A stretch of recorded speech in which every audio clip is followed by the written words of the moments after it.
Saludamos al abogado Mauricio Alarcón, él es director de la Fundación Ciudadanía y Desarrollo. Abogado Alarcón, bienvenido. ¿Cuál es su evaluación de la jornada de ayer, que continúa con protestas el día de hoy? Pues el líder de la CONAIE, Leonidas Issa, ha convocado a un segundo día de protestas.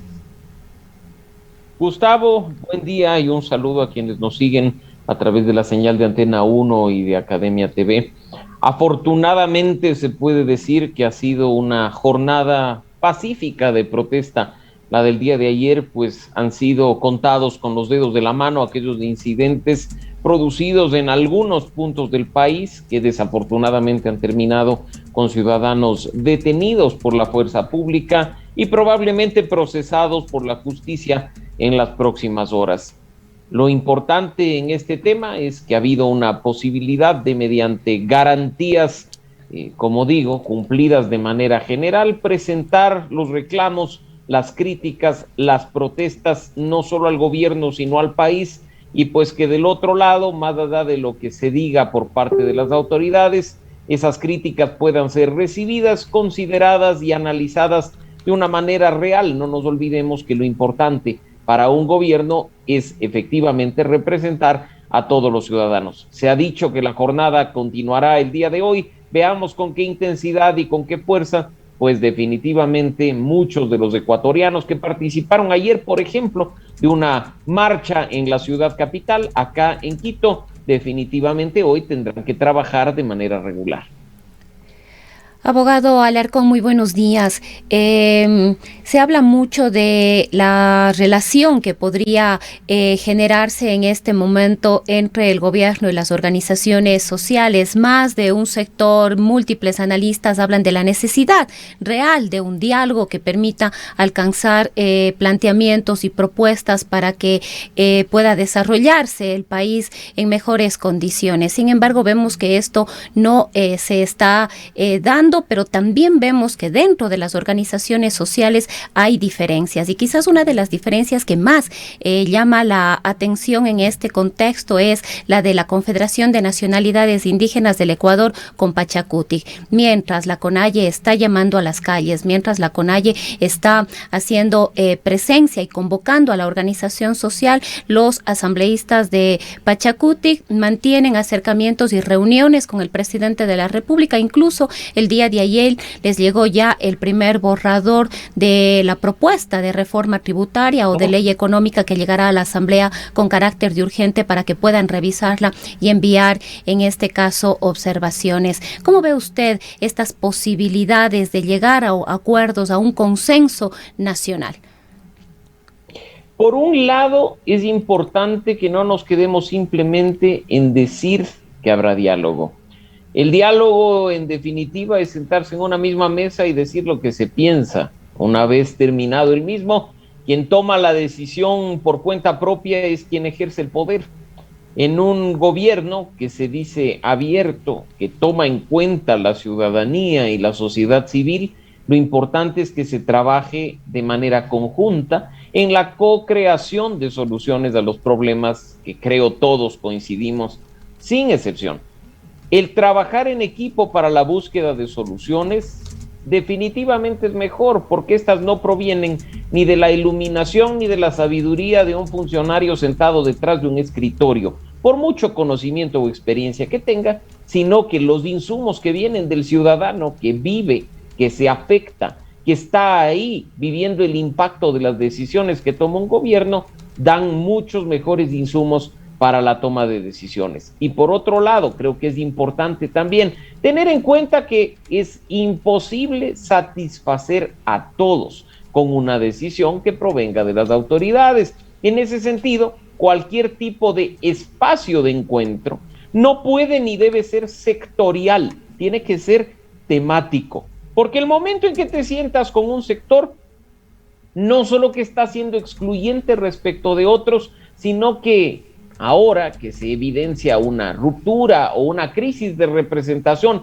en ciertos grupos como los indígenas, simplemente quedará un número considerable de ciudadanos por fuera de quienes están ahí. Así es que la sugerencia espacios que efectivamente pongan al ciudadano como parte del proceso de toma de decisiones y que se trabaje de manera temática, no sectorial. Sin duda, sí, probablemente los resultados serán mejores.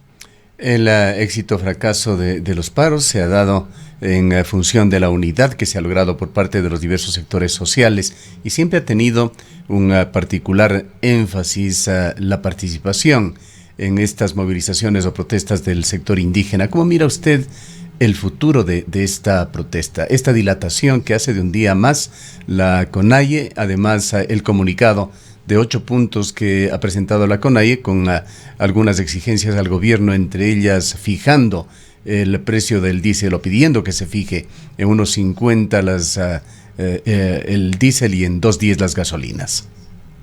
Lamentablemente el movimiento indígena, como lo mencioné hace un momento, se encuentra dividido, fracturado.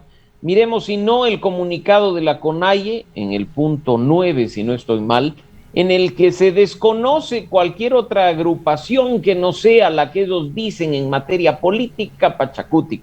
Si no, veamos lo que ocurre cuando se amenaza hasta con justicia indígena a aquellos miembros que, siendo mestizos y habiendo formado parte simplemente de una unión electoral, pues no son ni adherentes ni afiliados al movimiento político, deciden en este caso anunciar con bombos y platillos a la ciudadanía.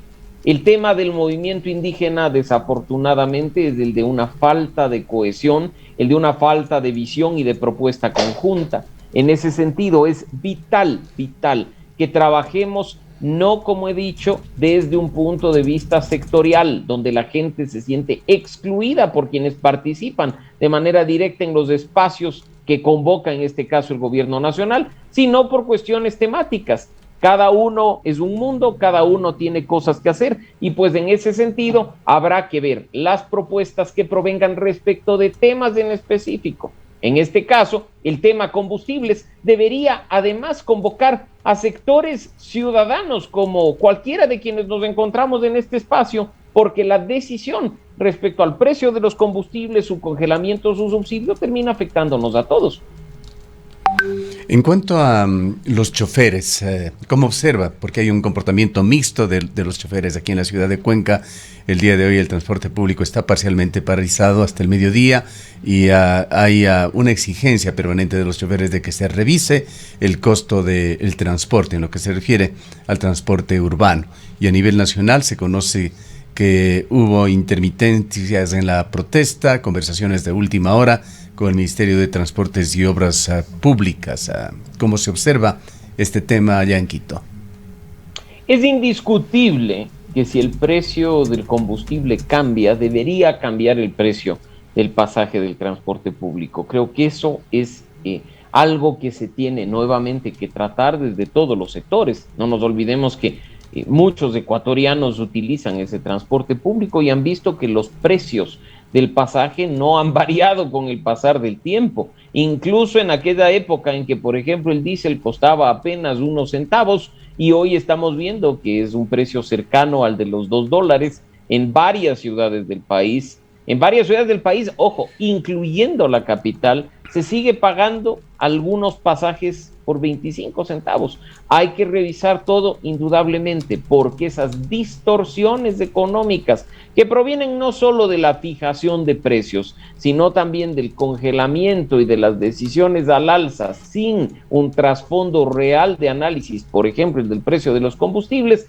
termina teniendo un impacto a mediano y largo plazo en la vida de la gente. Puede el congelamiento, entre comillas, del precio del pasaje no afectarnos a quienes usamos transporte público, pero para quien maneja una unidad de transporte, un bus, obviamente que le impacta porque el resto de los precios, que son sus insumos de trabajo, siguen subiendo. Creo que es un asunto de sentido común y de lógica. Sabemos que a todos nos asusta. En una crisis económica como la que vive el país, que se cambien los precios o que estos suban respecto de ciertos productos o servicios, pero lo importante es que hagamos conciencia de la realidad y no simplemente queramos vivir ficciones. No nos olvidemos que, además, teniendo al Estado como el gran administrador de la cosa pública, no son dinero que crece en los árboles o que se desentierra del suelo los que financian las decisiones. somos nosotros a través del pago de impuestos.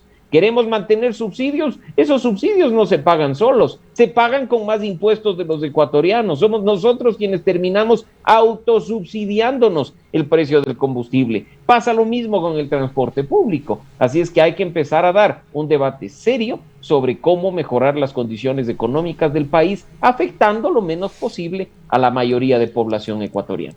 Abogado Alarcón, además, toda esta circunstancia se da en medio de otros debates que además pudimos escuchar de parte de diversos sectores en las consignas de las protestas del día de ayer, que es el involucramiento, la participación del presidente de la República en los Pandora Papers. Los ciudadanos, las ciudadanas exigen también transparencia en cuanto a este sentido y exigen además y reclaman que esta participación del presidente, este involucramiento le quita absolutamente legitimidad. Sin duda, sin duda. Y ese debate que se está dando a propósito de recursos que están fuera del país, yo no hablaría necesariamente de paraísos fiscales, pues vemos que uno de los lugares en los cuales se ha dicho, en teoría, familiares del presidente tendrían una administración, un fideicomiso, ni siquiera es considerado paraíso fiscal en Ecuador, no trae un problema legal que deba ser analizado, sino un problema y un dilema ético. Más aún en ese sentido, cuando esto se conoció días más tarde de un discurso del presidente diciendo que hay que traer el dinero de afuera, que los ricos tienen que pagar más impuestos. Esa incoherencia es la que genera un cortocircuito ético en quienes estamos pendientes de lo que ocurre, ¿no? Y, como bien lo dicen ustedes, es una pérdida de legitimidad, una pérdida de confianza, porque la incoherencia en política, tarde o temprano, pasa factura en la confianza de la ciudadanía, pasa factura en la credibilidad de las autoridades y, por supuesto, con un gobierno que apenas empieza, lo óptimo es que la legitimidad se mantenga a lo largo del tiempo, para que decisiones que impactan a la gran mayoría de ecuatorianos, que no tenemos la posibilidad de constituir un fideicomiso en el exterior o de administrar bienes a través de personas jurídicas en otros países, veamos y digamos lo que se tiene que hacer aquí y hacer que aquellos que después nos dicen que las decisiones las toman en función de nosotros actúen en coherencia y se sumen a esas decisiones. Finalmente, abogado Alarcón, ¿cómo mira usted las posibilidades de que se viabilicen las cosas en la Asamblea? El Partido Izquierda Democrática, Pachacuti, entendemos, están revisando ya el borrador del proyecto económico urgente que piensa enviar ya en su forma final el presidente de la República en esta semana. Por otra parte, UNES aparentemente se mantendría sin diálogo con el gobierno. El Partido Social Cristiano un tanto alejado, pero ha hecho público el día de ayer un comunicado haciendo un llamado a deponer posturas radicales y a sostener un diálogo abierto. El gobierno perdió valioso tiempo, en especial en cuanto a la reforma tributaria, por su tosudez de querer presentar a la Asamblea un proyecto unilateral y después de querer, forzando la Constitución, hacerlo entrar por el Ministerio de la Ley, cuando lo óptimo es hacer lo que se está haciendo en este momento, poner a consideración de otros actores políticos cuando se sabe que no se tiene votos propios suficientes al interior de la Asamblea, una propuesta para que pueda ser nutrida de manera efectiva y se pueda tener en cuenta esos votos de cara a la aprobación de la norma.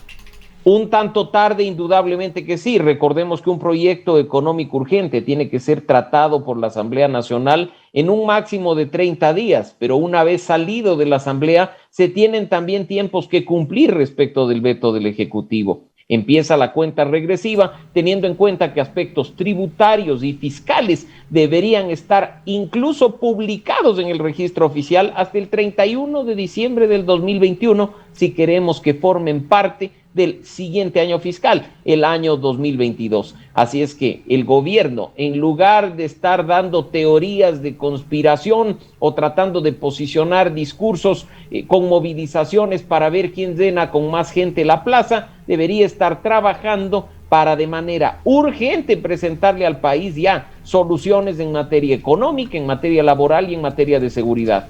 Nos dijeron que se podía cambiar el país en los primeros 100 minutos de gobierno. Después se dijo que lo iban a cambiar durante los primeros 100 días. Ya han transcurrido 5 meses y los proyectos de ley ni siquiera se están tratando en la Asamblea Nacional. Un poco más de responsabilidad con todos e indudablemente el presidente y su gobierno recuperarán la confianza perdida durante estos últimos días de todos los ecuatorianos. Muchas gracias al abogado Mauricio Alarcón, director de la Fundación Ciudadanía y Desarrollo, por su punto de vista, sobre todo con respecto a la jornada del día de ayer. Hoy continúan las protestas. Habíamos informado que la cuenca Molleturo-Naranjal se encuentra cerrada en Molleturo, la cuenca Loja en Nabón, la cuenca Machala en Santa Isabel. Ahí en réplica al día de ayer, incidentes y cierres parciales o temporales más bien en algunas vías en el austro ecuatoriano.